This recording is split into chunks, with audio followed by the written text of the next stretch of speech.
Hello everybody, I am Jay Shady and you are listening to the voice of reason. So it's Monday morning right now, almost 4 o'clock in the morning, doing this review because I just finished watching Money in the Bank on some site that had the videos. I had work tonight so I couldn't watch it live, but I just got done and here I am. So overall, I thought this was a decent show. I thought it was decent pretty much. It was, okay, but yeah, I really thought it was going to be a lot better. I thought it had a lot more potential, I really was expecting more from this. It wasn't bad, but, it was decent, but it was just something I was expecting more from. Now, I do think the show did set up perfectly a lot of the road to Summerslam. I think we got a lot of storyline progression and, future story development of where they're going. So I think the show did do that.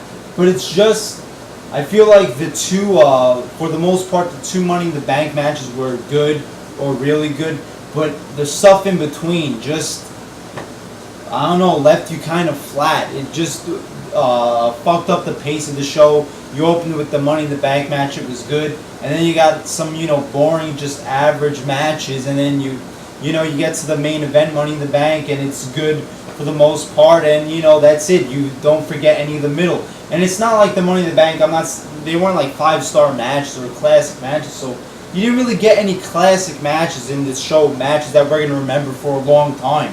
I mean, yeah, you got some good matches, but nothing really fucking stellar, But let me just talk about the show, the card itself. So it kicks off with the first Money in the Bank. It's for the World Heavyweight Championship. I thought this was a really good opener. I enjoyed this match a lot. It had a lot of good spots. I thought, the guys worked really good in the match. It was kind of a weird spot. I liked it because I never seen it before. Dean Ambrose skins the cat on a ladder. However, he did botch it the first time, then he had to do it again. You got a bunch of spots in this match I can't remember, but the star of this match was Cody Rhodes. Cody Rhodes was fucking phenomenal in this match. The crowd was fucking so hot for him. Just great performance from Cody Rhodes. He was really cleaning house, taking control. It looked like he was going to get the victory. But Damien Sandow, when Cody Rhodes is reaching for the briefcase, Damien Sandow hits him, knocks him down, and takes the briefcase. So Damien Sandow is Mr. Money in the Bank for the World Heavyweight Championship, and he does so by screwing Cody Rhodes. So you get a setup for that rivalry. It's about fucking time this team broke up. Nobody, gave a fuck about this team ever. So thank God they broke up. And I'm really, glad for Damien Sandow because I was a Damien Sandow fan.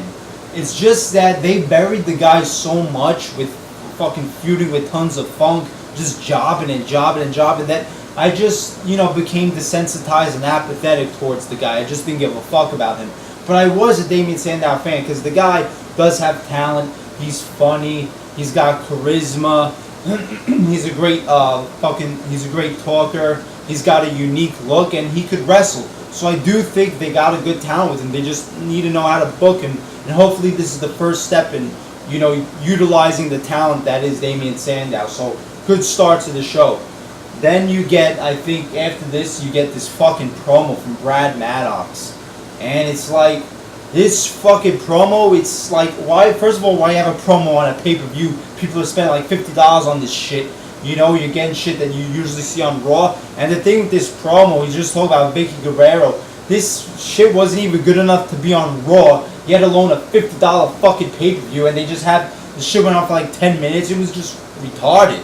Horrible. You could have had the fucking Shield versus Usos match, And also, I do want to say that during the Money in the Bank, the first match, you had the Shield get involved, you had the Usos get involved. They came because the Shield was trying to help Dean Ambrose win, and the Usos came out and broke it up. I like that. It was something different, It was kind of like that, harkening back to that old school, overbooking, running Vince Russo type shit, where everybody got involved. So I like that. But, yeah. Then the next match is, I think the next match is the women's match, I believe. I'm not 100% sure. Oh no, I think it's the Intercontinental match. Curtis Axel versus The Miz. This was just a boring match. I'm going to be honest with you. Curtis Axel, I was fucking hyped for him, I guess. The way they brought him as a Paul Heyman guy, he's Mr. Perfect's fucking son. So I was in his corner, but I mean, this guy just hasn't had a good fucking match. Seriously. This guy hasn't fucking done anything memorable. He hasn't had a good match. I mean, he's had decent matches at best, He's just fucking failing in my opinion. I don't see this guy going anywhere. I gotta say, this match was boring. Just nothing fucking happened. Curtis Axel wins with a stupid fucking swinging neck breaker finisher. That's it, Who fucking cares? Next match, now you get the women's match. It was Caitlyn versus AJ Lee. Their match at Payback was fucking great. Fucking phenomenal for a women's match. Something you don't see. And this match was just boring. I mean, it wasn't as bad as like a fucking, random women's match that you get on Raw where it's just nonsense. But this was just boring. I mean, just rest holds and nothing fucking happening. AJ Lee gets the win with the fucking Widow's fucking whatever shit. That the submission move, Caitlyn taps out, that's it. Just a boring fucking match. Then, what's the next match? I think the next is Chris Jericho versus Ryback. The fucking mid-card on the show was just so fucking piss poor. That's why, the show was decent, because it did set up good for SummerSlam, but fuck. You couldn't have had a stronger fucking mid-card. Excuse me, my voice is a little fucked up right now, that's why I might sound a little weird, but Chris Jericho versus Ryback, this match was boring, it was like, I mean, Chris Jericho did try to save the match at the end, but, it was just boring, slow, and messy as fuck. I mean, Ryback was just so botchy, he's like slipping and falling in the ring like he's fucking dancing on ice. It was just ridiculous. The ending to this match was just fucking mind-numbing. So, Ryback wins with a fucking roll-up, a fruit fucking roll-up, a small package, a schoolboy, whatever the fuck you want to call it. He wins with a roll-up. The monster Ryback, the big bad monster Ryback has to win with a roll-up over Chris Jericho. Chris Jericho, the guy that can't even beat fucking Fandango. Ryback has to roll this guy up. This is the way fucking Zach Gowen wins a match, or fucking the 1-2-3 Kid. Not a monster like Ryback, It was just, Jesus Christ. I just don't even want to see Ryback on TV anymore, because nobody gives a fuck. Just fucking Future Endeavor his ass already. So Ryback wins with that shitty fucking finish. Then you get Dolph Ziggler versus Alberto Del Rio. This was a good match. I like this match. This was the best fucking mid-card, in the middle of the card match besides the two Money in the Bank matches. This was a good match. A lot of, energy from Dolph Ziggler. The crowd was hugely behind him. And, this ends in a disqualification. AJ Lee comes out, and the Dolph Ziggler and Alberto Del Rio are getting into it, and then AJ Lee runs in the ring. I don't fucking know why, and she hits Alberto Del Rio with the Divas title, and Ziggler gets disqualified. Now, I thought they could have done the spot better, because it just didn't. I didn't see any reason why AJ Lee should run in the ring. They should have given her a reason to. Like, she just fucking did it out of nowhere.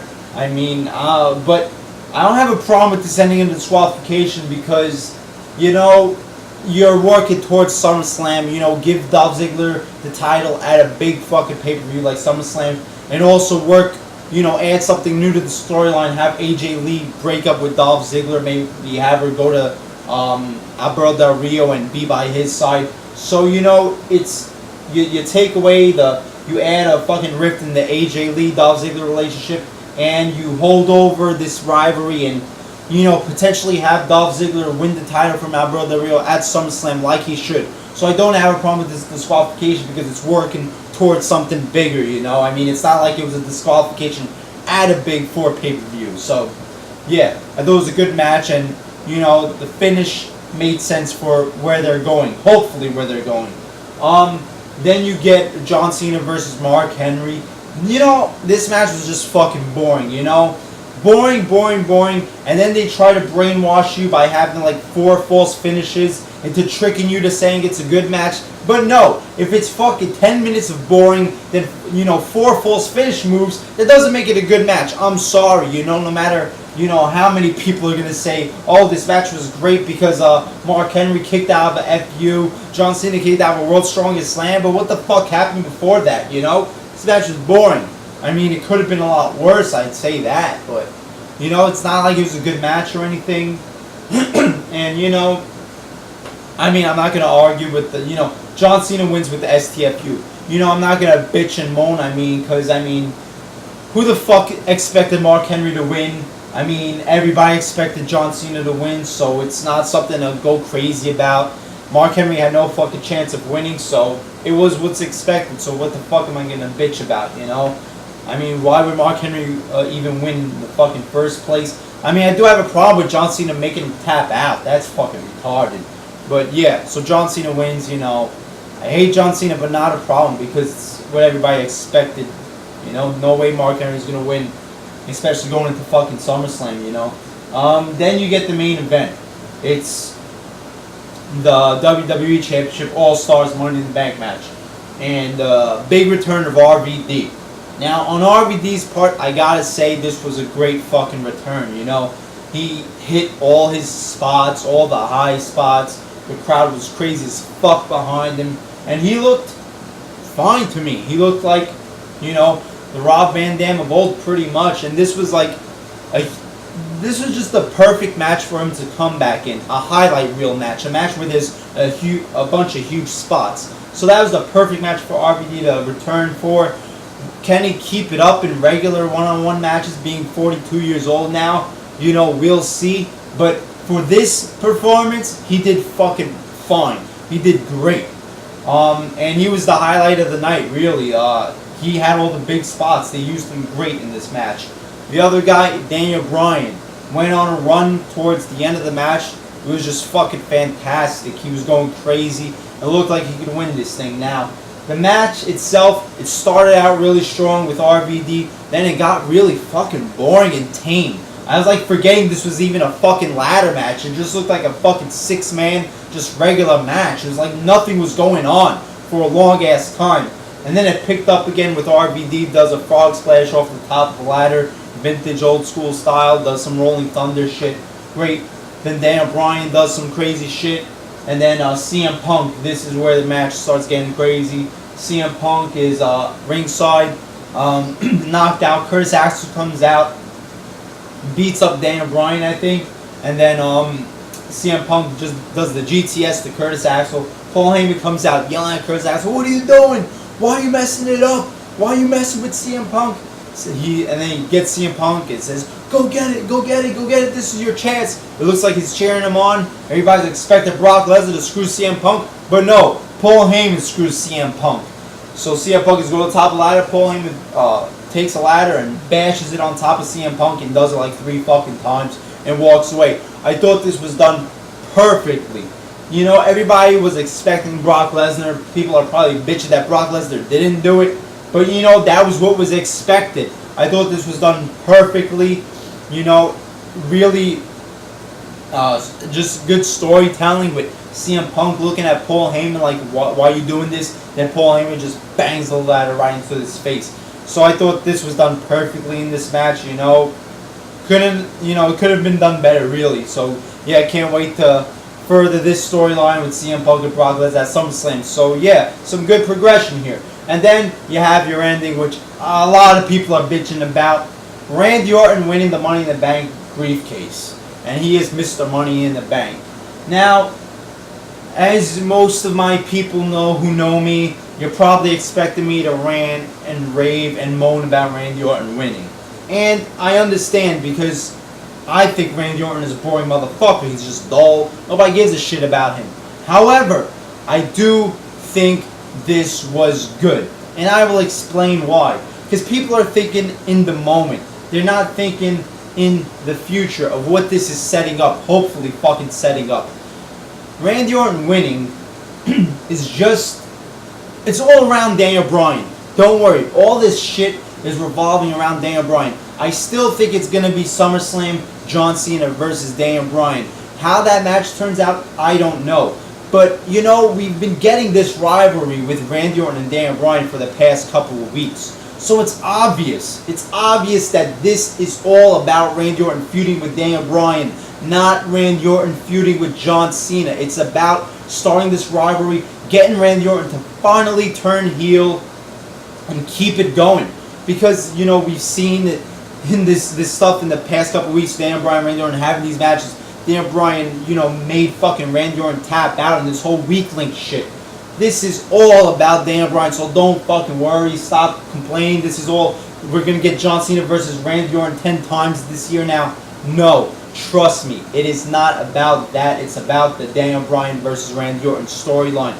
Randy Orton's going to turn heel. Now, I don't know what's going to happen at SummerSlam. I don't know if Daniel Bryan's going to beat Cena, if Randy Orton's going to cash in. I don't know how, but in the end, I do think, and it's weird that I think this, that I'm giving WWE this hope and optimism and credit, but I do think this is going to be Randy Orton putting over Daniel Bryan. I really do think that. I think that in the end, it's when this whole storyline is done, it's going to be Daniel Bryan winning the title from Randy Orton or beating Orton in a title defense. That's what it's all going to come down to. That's all I see it is. You know, so I understand everybody going crazy because they're thinking in the moment now, holy shit, Daniel Bryan lost. That's it for Daniel Bryan. Now he's just going to feud with Curtis Axel and become nothing. It's going to be Randy Orton and John Cena. No. Just let's think about it, the way they've been planning this shit out. Now, I know WWE always fucks up and, you know, you think they're going somewhere, but they totally don't. But they have to be fucking idiots not to do this. It is going to turn out to be Randy Orton putting Daniel Bryan over, as crazy as that sounds. But look, you already put Daniel Bryan over a couple weeks ago on Raw by tapping out. That's what it's going to be, but this time for the fucking title, and it's going to be fucking awesome, okay? So, yeah, I gotta say this was a decent show. Mostly because, I mean, you didn't have a lot of great matches, but it does set up the future storylines and the future state of the company with Daniel Bryan, you know, CM Punk and Brock Lesnar, Damian Sandow, more Alberto Del Rio, Dolph Ziggler. So we do get a lot of progression from this pay-per-view, even though a lot of people are not realizing it because they're still so fucking sick to their stomach that Randy Orton won. Just think about it, see where it's going to go, and I promise you it's going to be a good future for Daniel Bryan fans. So there you go. I thought it was a decent show. You know, I will be looking forward to Raw tomorrow. As many of you know, I will be going to Raw tomorrow. Raw is in Brooklyn, New York at the Barclays Center. It's like a 30-minute train ride from my house. It's going to be fucking great. I think it's going to be a great show tomorrow. You got like Brock Lesnar there. I think you got some other, I think RVD is going to be there, so good fucking legends. People I haven't seen in a long fucking time. Well, I saw Brock Lesnar at WrestleMania, but I didn't see RVD since fucking One Night Stand 2006. It's going to be a great fucking Raw tomorrow. You can look for me. I'll be in the camera view. I'll be wearing a pink Macho Man shirt. If you see a guy with a pink Macho Man shirt, that's me. So yeah, I'll come with the Raw review, a live experience type of Raw review like I did for WrestleMania. Hopefully not as pissed as my live experience WrestleMania review. Yeah, hopefully we get a great show tomorrow. You know, they usually perform well when they're in the New York area, especially because this is their first Raw in Brooklyn. They better fucking perform well. Expect a great fucking crowd, and it should be a great motherfucking show. So yeah, I will be here with my Raw review probably in the wee hours of the morning when I get home from the show. I'll do my review. So yeah, there you go. Money in the Bank, decent show. Sets up SummerSlam superbly. Alright, I am Jay Shady, the voice of reason. Like, comment, subscribe, and I'll see you later.